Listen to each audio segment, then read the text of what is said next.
I always think this way, I always get caught in these habits, I'm done.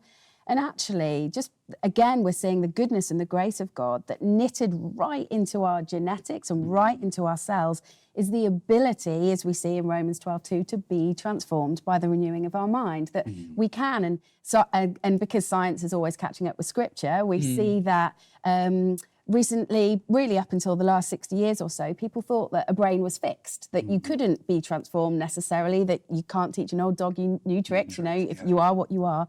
But actually, we've found now that the brain is malleable. You can, by the way that you think, and we know that we need to use Scripture to help us change the way we think, we can be transformed. So it's not just an outward process of transformation, but it's very inherently deep and at a cellular level. So I just love that.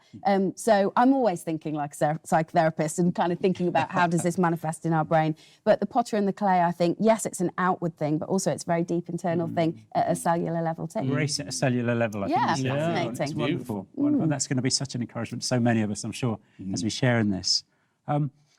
Tobias, as we go on in Romans 9, there's quotations from the prophet Hosea, verse 25 onwards.